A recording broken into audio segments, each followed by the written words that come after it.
Most people don't know this, but one of the fastest growing healing modalities in North America is over 200 years old. And it is actually healing about resistance or fighting something or masking symptoms. Well, maybe it's more than this healing. What if it's actually listening to them? But here's the thing. What if you don't know how to understand what your symptoms are trying to communicate to you? Many people don't. I'm Laurie Wheeler of Wellness Within, and I've been a homeopathic practitioner and medical intuit for over 30 plus years. And I've been trained to not only ask the right questions, but to listen to how the body communicates energetically through symptoms of the mind, emotion, and physically. So, welcome to Homeopathy in the Modern Healing Movement. This is a short podcast that explores why more people are quietly turning toward a different way of understanding about their health. And this being a new year upcoming, we're looking for new ways to do healing, to understand ourselves. We're exploring. So, we live in a world of quick fixes. Things are moving quite quickly and symptom management. But many people are actually tired of getting the runaround, and so many tests that elicit uncertain answers, and they want a person they can ask the deeper questions. These are the questions that I hear quite often coming from other people or clients. Why do these symptoms keep coming back? What is my body trying to communicate that I don't either understand or know how to change? And is there another way to support healing that works with me and not against me? Well, each one of the episodes in this season is designed to be simple, practical, and grounded. No jargon, no overwhelm of science and language you don't understand, just real conversation about how healing works and when we listen to the body instead of trying to silence it, because we do so many times. We don't want to deal with things. This podcast is about 15 minutes, so you can listen, you can reflect, and then you can apply it to your life. I wanted something simple and easy. So every episode follows a simple rhythm here. I'm going to start with a question or some kind of insight. I'm going to pull out one key idea. I want to share a relatable story or analogy with you. And then I want to end with a takeaway that you will be able to reflect on and use in your life. So whether you're new to this kind of form of actual healing and holistic healing method, or you're just curious about holistic healing, or maybe you simply feel that conventional approaches haven't given you, the full picture of what you're looking for. Well, this season is an invitation to see health differently. So let's begin. So most people don't realize this, but this is about homeopathy and diabetes and the missing holistic link. And what they don't understand is that it responds to stress, emotion, sleep, fear, pressure, and how safe your nervous system feels. And I have had many clients coming in now that their system does not feel safe. There's many changes going on in the world, many things happening that create this very unsafe feeling. And yet, when we talk about diabetes, especially type 2 diabetes, the conversation almost always stops right at the diet, exercise, and medication. And today, I want to explore a missing piece, one that doesn't replace medical care, but supports the body's deeper intelligence. We are very intelligent. If you just stop and think, if you stopped breathing, your body would automatically take over and would begin to breathe. You don't even have to think about breathing. That's pretty good intelligence, I'd say. So, in this episode, we're going to talk about how emotional stress impacts blood sugar, how homeopathy can really gently support balance, and three simple ways you can work with your energy starting today. And if you or someone you love is managing diabetes, listen closely because your emotions affect your blood sugar more than you think it does. They affect everything. So, type 2 diabetes is increasing at an alarming rate. And while food and movement absolutely matter, they're not the whole story. Modern life keeps many people in a constant state of low grade stress, and maybe not even low grade stress, even more than ever before. We're all rushing around, we're worrying, multitasking, feeling pressured, feeling unsafe in our bodies.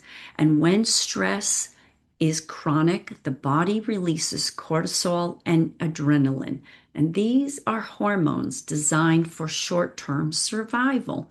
They're not meant to be on all the time.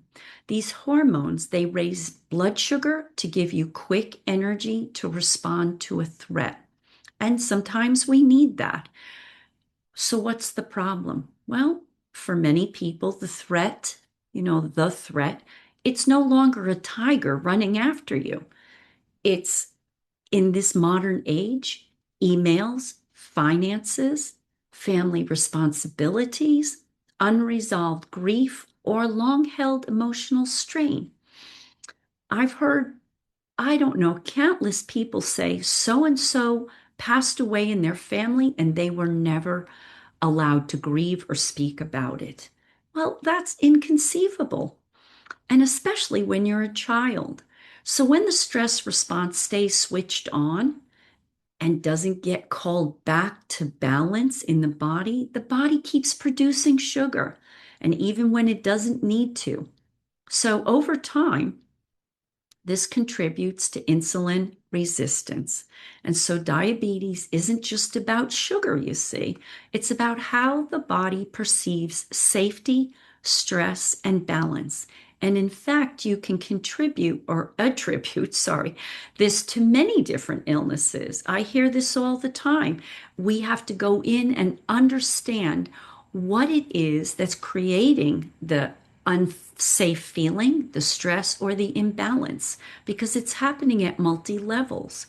So, conventional medicine plays a critical role in managing diabetes, and medication is often necessary and life saving. But what holistic systems like homeopathy ask is a different question. We ask deeper questions. What is stressing the system underneath the symptoms? That's where I go to for any illness or any case that we want to solve the problem. Homeopathy doesn't work on blood sugar numbers directly. In fact, they don't really mean much in our case taking.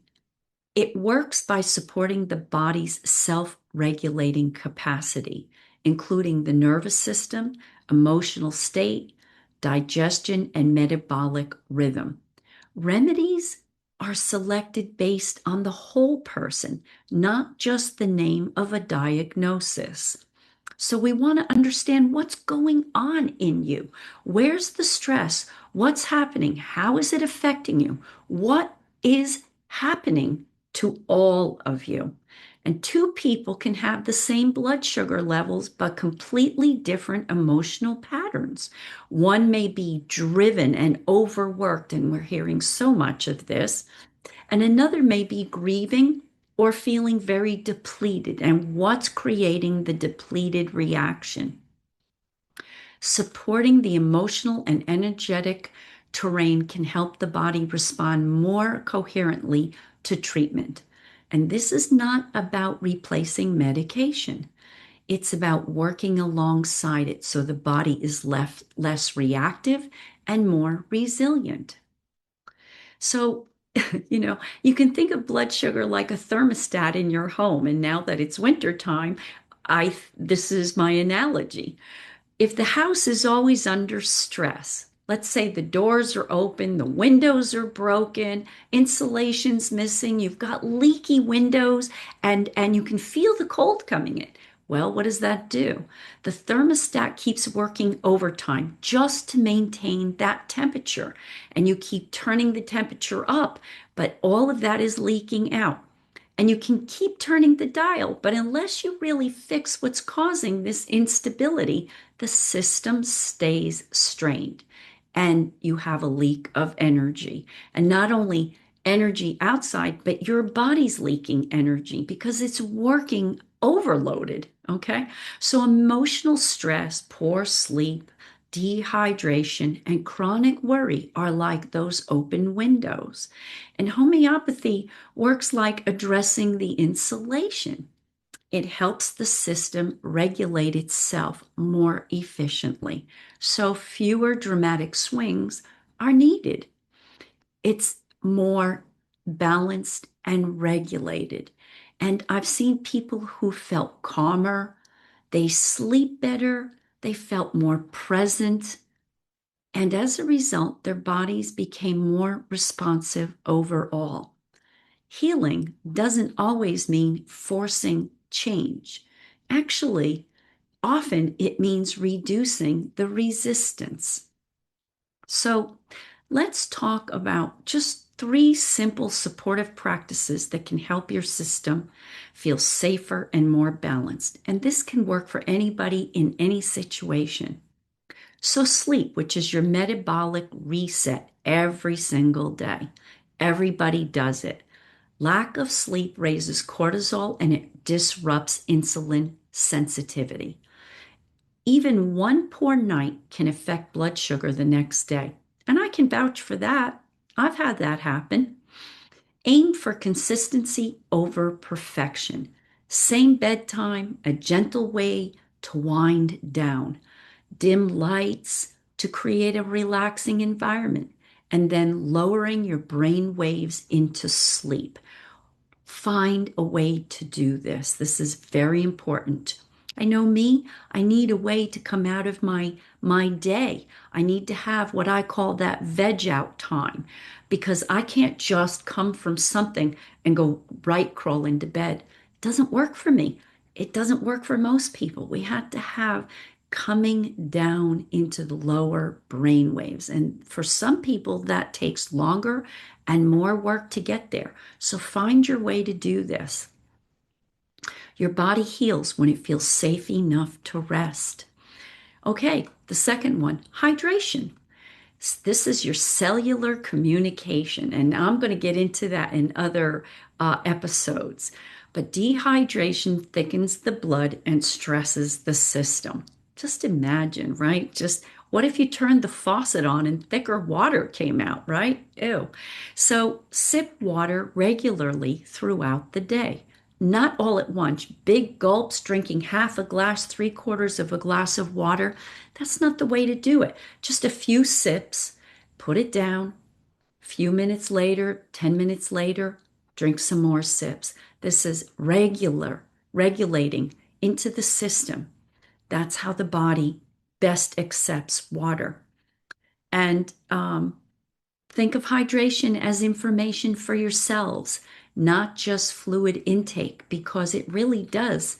It goes throughout the body. Your body is made up primarily of water, and so one thing I want to share with you is that water is interesting, and there's so much around water. But one thing I learned many, many years ago is that water, whatever it flows over, it takes that a portion of that with it. So just think of all the water fluid moving throughout your system. It's carrying information to all your cells. And third, your mindset, which is emotional load matters. So ask yourself this question. Where am I pushing myself when my body is asking for support? This, we don't ask ourselves this, we just keep on going. But it's important to ask yourself, to take note of this is very important. This is about observing yourself, and we need to get more into observing ourselves. When we have reaction, what's it connected to? Chronic self-pressure keeps stress hormones elevated. Don't get into the chronic pressure. Small moments of kindness toward yourself, they can create real physiological shifts. So think of things that make you happy. Call a friend, one who wants to listen, or just have a little conversation with. Laugh. Okay, if you're tuning in to your cell phone, then tune into something that's funny. Don't tune into something that stresses you. Okay, so here's what I want you to remember. Diabetes is not just a metabolic condition. It's a whole system conversation involving stress, lifestyle, and physiology. Homeopathy offers a way to support the body's intelligence without overriding it. We discover the core that creates the imbalance and shift it through certain remedies, working alongside medical care, not against it. If you're on medication, this is not a problem.